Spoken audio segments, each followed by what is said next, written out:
राजा देवदत्त, मेरी तलवार पूरी तरह से सिद्धार्थ पर भारी है। समाप्त कर दो उसे। ना रहे बांस, ना बजे बांसुरी। ना रहेगा सिद्धार्थ, ना होगा उत्तराधिकारी। राजगद्दी पर अपना अधिकार सिद्ध कर दो। अश्वपाल ने कहा है, प्रथम परीक्षा तुम्हारी ही होगी सिद्धार्थ समक्ष।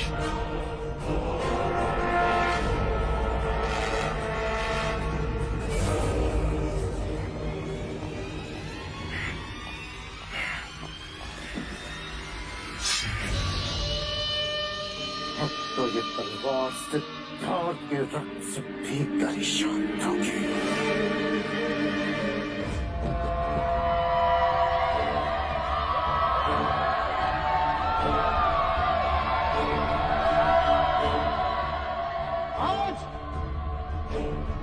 दो की जोड़ियों में प्रतियोगिता होगी। जो श्रेष्ठ होगा वही दूसरे प्रतियोगी के साथ युद्ध करेगा।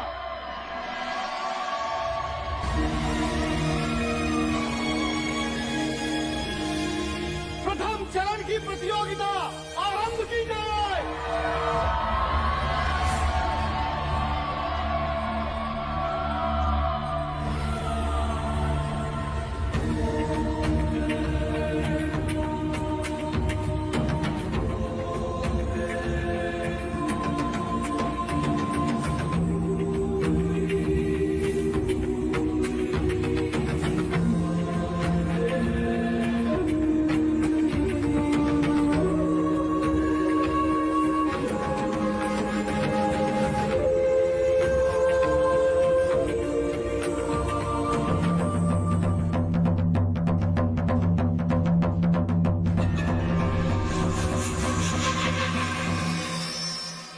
साम दाम दंड भेद मार जो भी हो, परंतु सर्वश्रेष्ठ मेरा देवदत्त ही होना चाहिए। नहीं तो अश्व के पैर में तुम्हारा मस्तक होगा अश्वपाल। आप निश्चिंत रहे मंजली रानी, देवदत्त ही सर्वश्रेष्ठ होगा। उनकी विजय से ही तो मैं भी कौंडिन्य के सामने सर्वश्रेष्ठ बन पाऊंगा।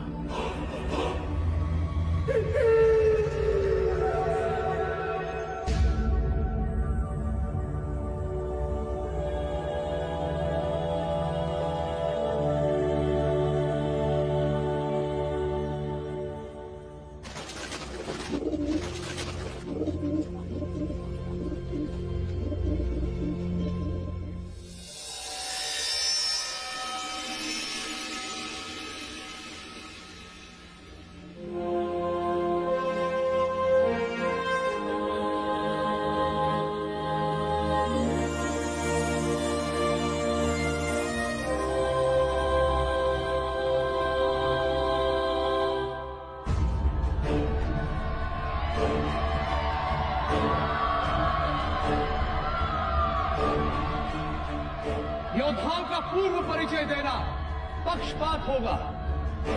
युद्ध में केवल योद्धाओं की योग्यता का परिचय है, इसलिए प्रतियोगियों के मुख नहीं दिखेंगे। दिखेगी केवल उनकी शक्ति, अभ्यास और योग्यता, उनकी चपलता और शस्त्र चलाने की प्रतिभा।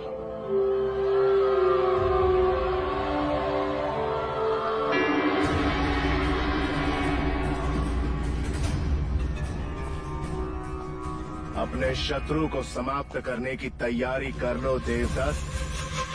राजगद्दी और तुम्हारे बीच केवल एक तलवार जितनी दूरी है।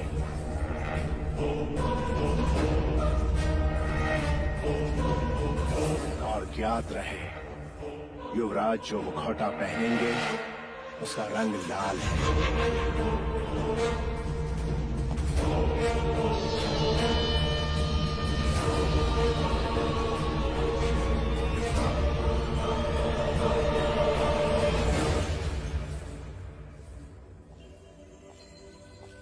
सिद्धार्थ,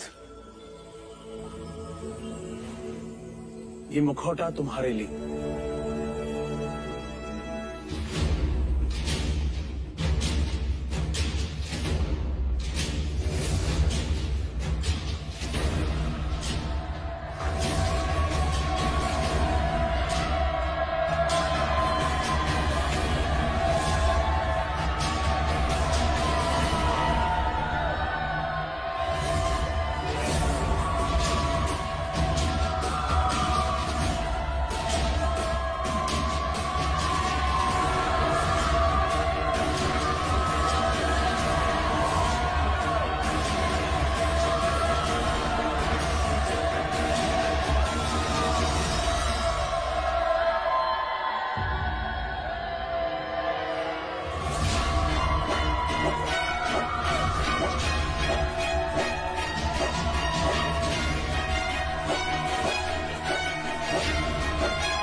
कुमार देवदत्त का हर प्रहार युवराज पर भारी है आचार्य कौंडिन्य।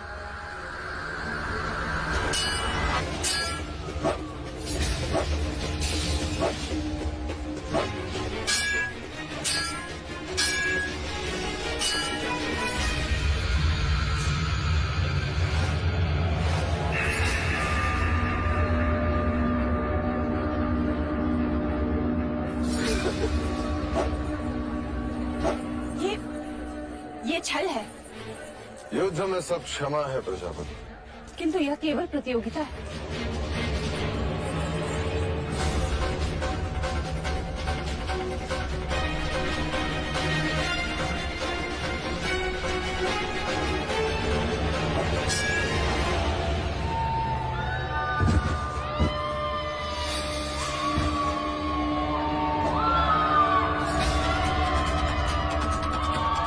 अद्भुत वक्त, तुम्हारी स्फूर्ति अद्भुत है।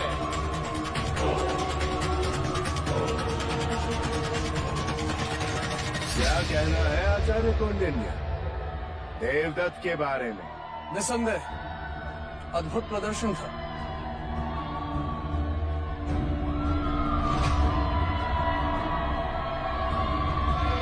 राजगद्दी और तुम्हारे बीच केवल एक तलवार जितनी दूरी है।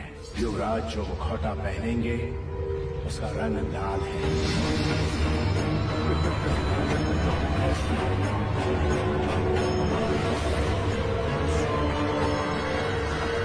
अरे क्या करोगे तब? क्या कर रहे हो? अपने क्रोध पर अंकुश रखो। जाओ यहाँ से।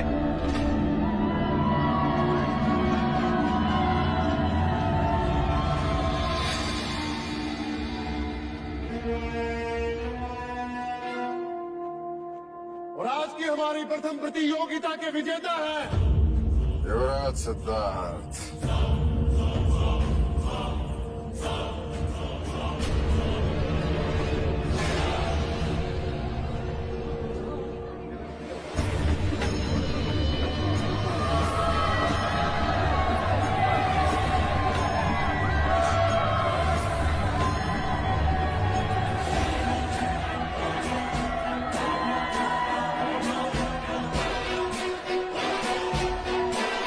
कुमार देवदत्त की! कुमार देवदत्त की! कुमार देवदत्त की! कुमार देवदत्त की! कुमार देवदत्त की!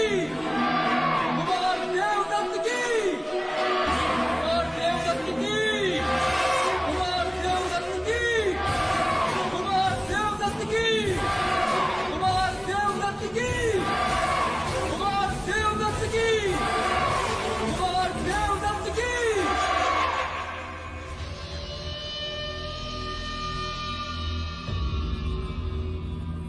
युवराज दिखाई नहीं दे रहे।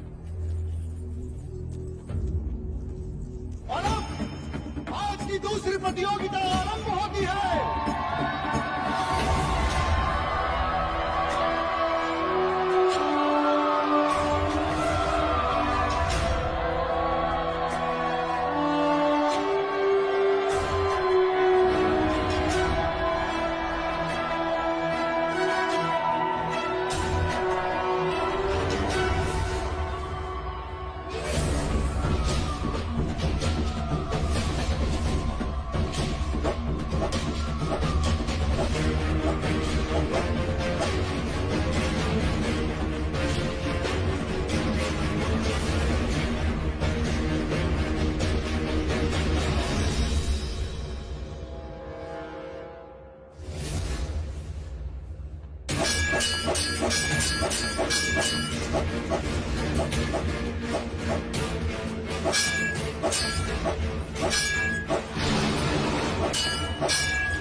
ये प्रहार क्यों नहीं कर रहा? शत्रु को थकाना ये भी युद्ध की एक नीति है राजा।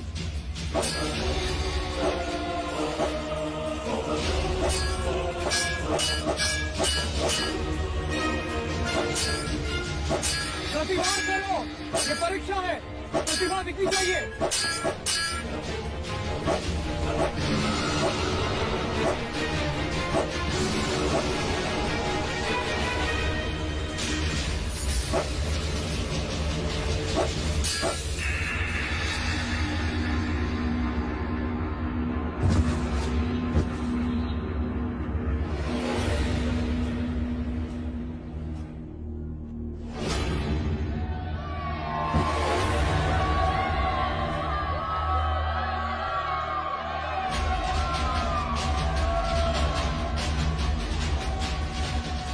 कदाचित महानाम भी जीत गए थे तब। अब कोई अंतर नहीं पड़ता कि किसकी जीत हुई और किसकी हार। सिद्धार्थ की पराजय हुई, यही हमारी सबसे बड़ी विजय है। पता नहीं महाराज को जब ये मालूम होगा तो क्या होगा। सिद्धार्थ। और आज के एक और विजेता है युवराज सिद्धार्थ गौतम।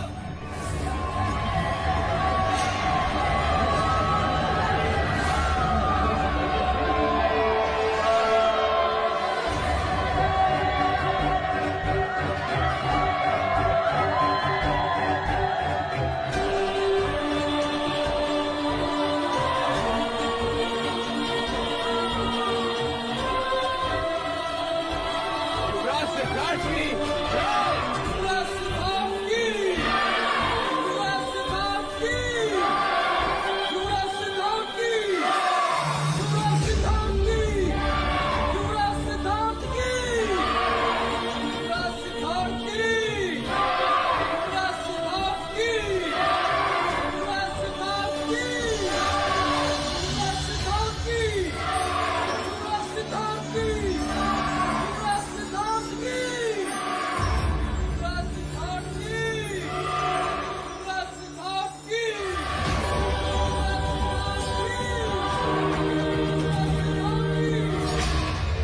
इसका मतलब वो लाल मुखौटे में सिद्धार्थ नहीं था। कपट हुआ हमारे साथ।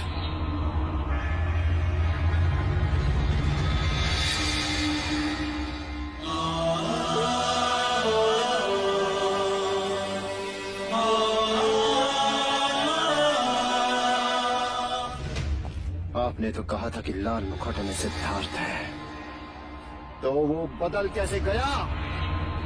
इसका उत्तर मैं देता हूं आचार्य अश्वपाल। वो मुखौटा लेकर जब मैं युवराज को देने गया, सिद्धार्थ ये मुखौटा तुम्हारे लिए। गुरुदेव, मेरे मुखौटे का बाल तो टूट गया। कोई बात नहीं, तुम सिद्धार्थ का मुखौटा ले लो।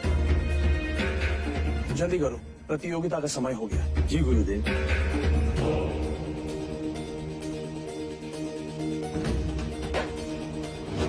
गुरु के लिए प्रत्येक शिष्य समान होना चाहिए।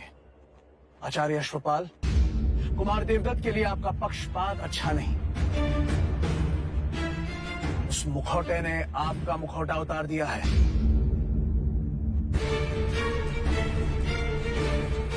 और कुमार देवदत्त, अपने क्रोध पर अंकुश रखो, वरना किसी दिन इस तरह फंस जाओगे कि कोई गुरु तुम्हें बचा नहीं पाएगा।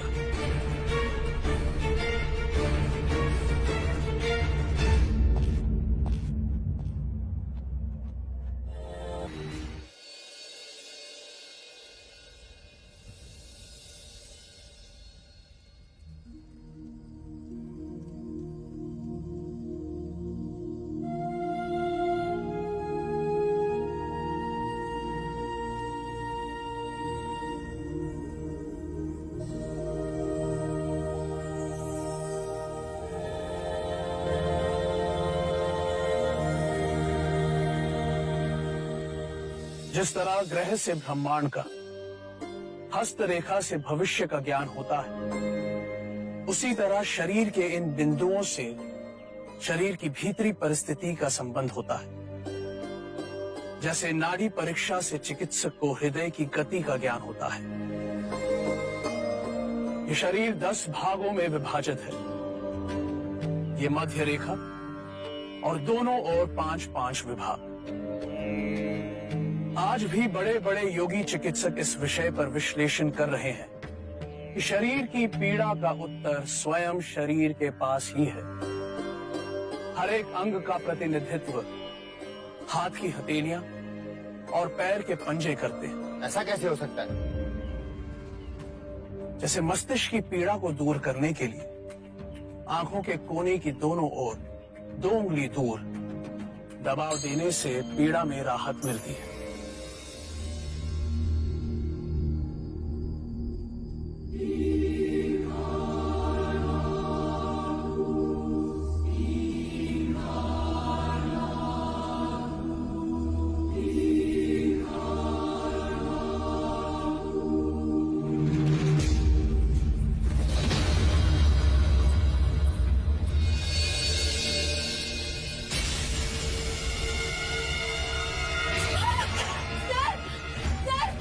युवराज को सर्प ने काट लिया। युवराज को सर्प ने काट लिया। महाराज, युवराज को सर्प ने काट लिया। युवराज को भीतर ले चलो और राजवैद्य को तुरंत बुलाओ।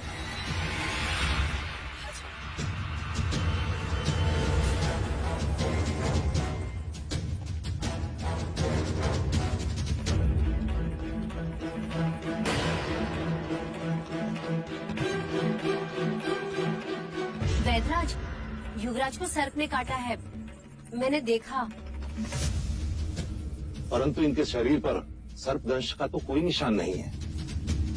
तो फिर सर्प देखकर डर गए होंगे युवराज, तभी तो बेइज्जत हो गए। मेरे कहने का अर्थ है बड़े कोमल प्रकृति के हैं हमारे युवराज, है ना? बेसुध होने का कोई कारण नहीं है, कदाचित थकावट होगी।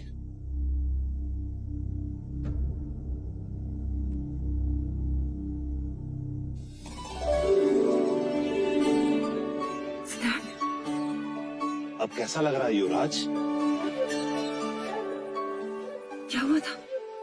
कुछ नहीं। कुछ नहीं तो अचानक बेसुध कैसे हो गए?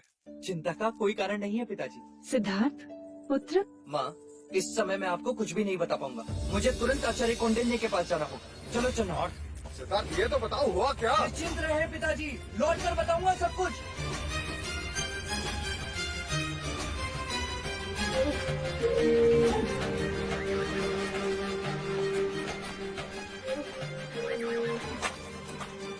गुरुदेव प्रणाम। गुरुदेव, मैंने मनुष्य शरीर के बारे में एक बात खोज ली कि शरीर के कुछ बिंदु दबाने से मनुष्य बेसुध हो सकता है। क्या? जी गुरुदेव, देखिए।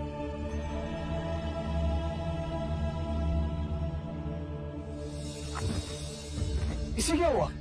चिंता की कोई आवश्यकता नहीं है गुरुदेव, कुछ पल पश्चात इसे सुध आ जाएगी। कैसे कह सकते हो? प्रथम प्रयोग मैंने स्वयं पर किया गुरुदेव। कल रात में बेसुध था। अब हमें युद्ध में शत्रुओं को मारने की आवश्यकता नहीं पड़ेगी। शरीर के बिंदु दबाने से वो बेसुध हो जाएंगे और अनिवार्य हुआ तो हम उन्हें बंदी बनाकर युद्ध जीत सकते हैं।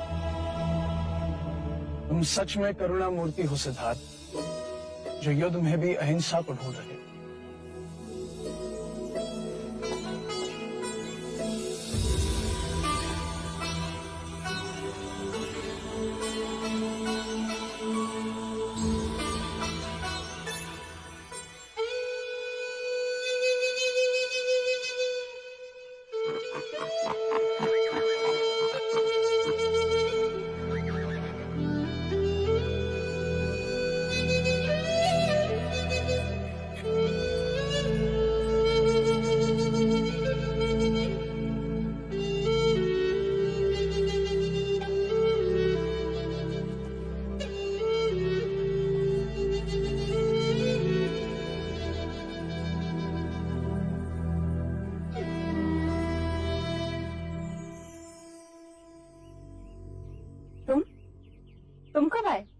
जब आप बांसुरी वादन में लीन थी माँ, मैंने बहुत बार देखा है, जब भी आप आनंदित होती हैं या निराश होती हैं या जब स्वयं को अकेला पाती हैं, तो आप इस पेड़ के नीचे आके बैठ जाती हैं।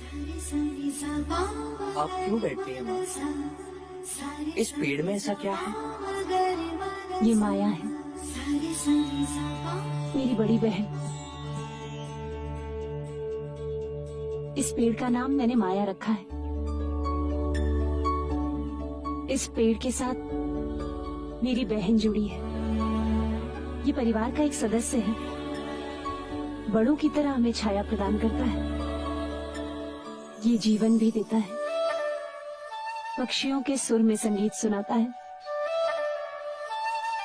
मानो हमारा ख्याल रख रहा हो। जगमग है जिससे जग सारा, सत्य कथा पुरुषार्थ कथा